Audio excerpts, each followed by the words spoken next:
We just wrapped the story, Family Not Visible. So let me read you the real story submission. And as usual, I will not be looking at the camera because I'm going to be reading from my laptop. A few years ago, my brother, let's call him Don, got married to his fiancée, Ashlyn, in a large city during a big celebration, DC, on the 4th of July. It was his second marriage and her first. He is older than her by a decade, with kids and a huge, involved family raised in New York City. Her family was never supportive of her or her career, and they objected to the wedding because of religion. We're Jewish. She comes from a very countrified background that she was very embarrassed of. She wanted to be a powerful mover and shaker in DC, not a girl from nowhere, Georgia. We are a big family who talk daily. There are 6 siblings, and we all have small kids. The oldest grandchild was 9, and the youngest was 3 months. All us siblings share our lives, vacation together, share holidays together, and our kids are super close because they're cousins.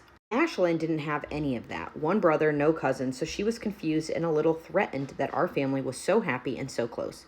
She is also much younger than the rest of us. Dawn made it clear that she didn't want us anywhere near her that day. It seemed like she only invited us because she had to. She was snarky about the kids at the wedding, even though the groom has 2 kids and 14 siblings. She was snarking about having to pay for photos with our family and paying for the kids' meals. She made it very clear that we were not to address her or try to talk to her at all during the days leading up to the wedding day or on the day itself. We were told that we shouldn't even try to congratulate her. It would just upset her. The night before the wedding, the groom had to be rushed to the ER for a medical emergency. We, his siblings, took care of him while she went to the spa with her wedding party. She was upset with him for needing medical attention and told him to have his family deal with it. He was in a lot of pain, but essentially he was okay. He was given painkillers and was determined not to affect the wedding day at all, and we got discharged. They were set to have both the ceremony and the reception in a historic building, and then the guests were invited to watch the DC fireworks when the reception was over. The forecast on the wedding day was sunny. However, it did start to sprinkle in the morning. Don started calling all of us, yelling and insisting that we arrive 2 hours earlier than we had planned. We all rushed to the venue early. We were herded into an empty ballroom to wait. Then he told us that Ashlyn actually didn't want us all there, that our presence was making her feel self-conscious, and we all needed to leave the room while she entered so she did not feel nervous for the wedding. Since there was no real place to go, my brother insisted that all 24 of us,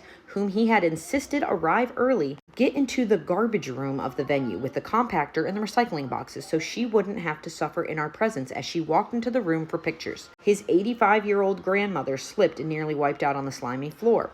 Our breastfeeding sister-in-law needed to feed her 3-month-old but didn't want to do that sitting on empty beer boxes. We were in there for 10 minutes and he would not let us come out. My brother even told my sister, who had the newborn baby, that her baby better not make any noise during the ceremony. Dawn insisted she spend the ceremony sitting alone in another room on the opposite side of the building until the ceremony was over so no one would hear the baby. During the reception, the first dance was choreographed to a medley of songs from the movie Grease. The secondhand embarrassment was palpable.